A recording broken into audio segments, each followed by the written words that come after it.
అన్నా చెప్పండి అసలు ఏం జరిగింది? కాజాగూడలో హైడ్రా ఉక్కుపాదం మోపింది, అది కూడా ఇయర్ ఎండింగ్లో మళ్ళీ హైడ్రా కొంత పుంజుకుంది అంటున్నారు. నిజమేనా? అసలు ఎందుకు ఇదంతా ఇంత విధ్వంసాన్ని సృష్టించింది ఇక్కడ? ఇప్పుడు హైడ్రా గురించి మనకు తెలుసు.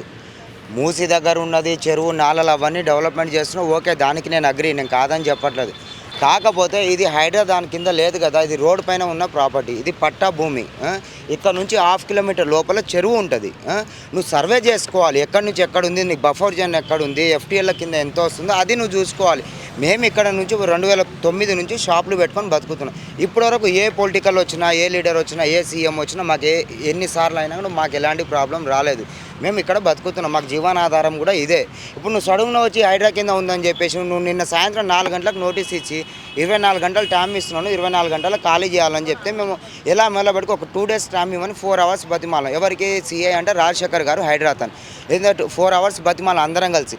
అయినా మాకు పర్మిషన్ ఇవ్వలేదు. సరే మార్నింగ్ వచ్చేసి మేము జేసీబీలు పెడతామంటే మేము రాత్రి 3 వరకు అన్ని సామాన్లు కొన్ని షిఫ్ట్ చేసినాము. పొద్దుగాల 7 గంటలకు వచ్చేసి మొత్తం గందరగోళం చేసేసారు జేసీబీలు పెట్టి. ఇప్పుడు మా పరిస్థితి ఏంది? మేము ఎక్కడికి వెళ్ళాలి? ఇంత హడావిడిగా ఈ కూల్చివేతలు చేయడానికి రీజన్స్ ఏమనుకుంటుర్రు? నోటీసు పీరియడ్ ఇప్పుడు 24 గంటల ముందు కూడా ఇవ్వలేదు, మాకు నిన్న సాయంత్రం 4 గంటలకు అన్నారు. మరి ఈ రోజు 4 గంటలు కూడా కాకముందే వచ్చి కూల్చివేయడాన్ని ఎట్లా చూస్తారు? ఏంటి? ఇదిగోండి మీకు నోటీసు నాకు ఇచ్చిన చూపిస్తాను. ఇది నోటీసు నిన్న 30 తారీఖు. ఇక్కడ ఏముంది చూడండి, 24 గంటల టైం ఉంది, 24 గంటలు ఉంది.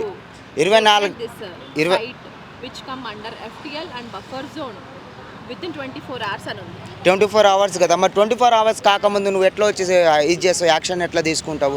మేము 24 అవర్స్లో మేము ఖాళీ చేయకపోతే మీరు వచ్చి యాక్షన్ తీసుకున్నా దానికి మేము అగ్రి.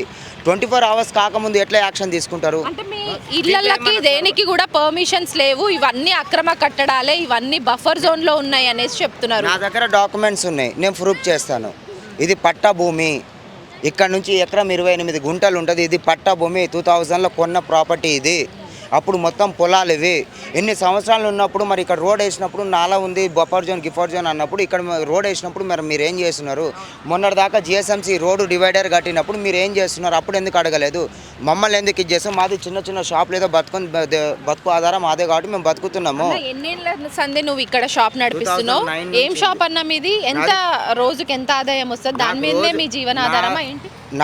నాది 2009 నుంచి ఉంది షాపు. ఒక tea point, fast food center ఉంది, ప్లస్ మెకానిక్ షాప్ ఉంది. నా దగ్గర పనిచేసే వాళ్ళు ఫ్యామిలీ ఇక్కడ ఉన్నారు. చూడండి, వాళ్ళు పని చేస్తేనే నా కడుపు నిండుతుంది, నా షాప్ నడుస్తేనే వాళ్ళ కడుపు. ఇవాళ వాళ్ళకి ఏది లేకుండా అయిపోయింది. వాళ్ళకి ఆధారం ఏముంది? నాకు ఆధారం ఏముంది? నేను వాళ్ళకి జీతాలు ఇచ్చుకుంటున్నాను, నా దగ్గర పని చేస్తున్నారు కాబట్టి రాత్రి పగలు. ఇప్పుడు నేను ఇవ్వని పరిస్థితిలో ఉన్నాను. ఇప్పుడు వాళ్ళ పరిస్థితి, వాళ్ళు ఉండని కూడా ఇల్లులన్నీ కూలగొట్టిరు. వాళ్ళు ఎక్కడికి వెళ్తారు? నా పైన నమ్మకంతో వచ్చిర్రు, వాళ్ళు ఎక్కడికి వెళ్ళాలి?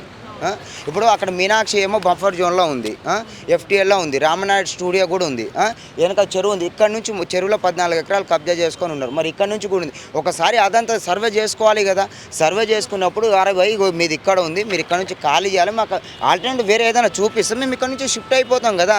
మేము కాదని చెప్పట్లేదు. ఒకవేళ మీ గవర్నమెంట్ ప్రాపర్టీ అయితే మీరు తీసుకోండి, మేము కాదని చెప్పట్లేదు. గవర్నమెంట్ ప్రాపర్టీలో మీరు ఈ షాపులన్నీ వేసుకున్నారా 15 సంవత్సరాల నుంచి? లేదండి, గవర్నమెంట్ ప్రాపర్టీ కాదు, ఇది పట్టా భూమి. ఇది డాక్యుమెంట్స్ నా దగ్గర ఉన్నాయి, షో చేయమంటే నా ఫోన్లో ఉన్నాయి, నేను షో చేస్తాను.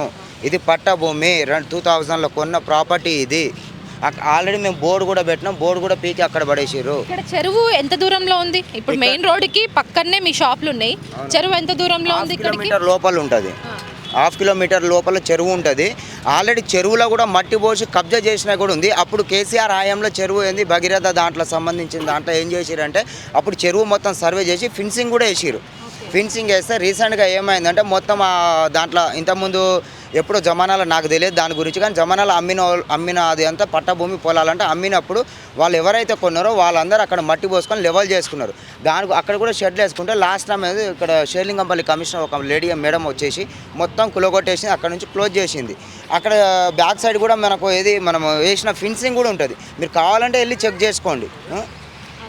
ఇప్పుడు అంతకంటే ఇంకా మేమేం చేయగలుగుతాము? మాకు సర్వే చేయాలి కదా వాళ్ళు.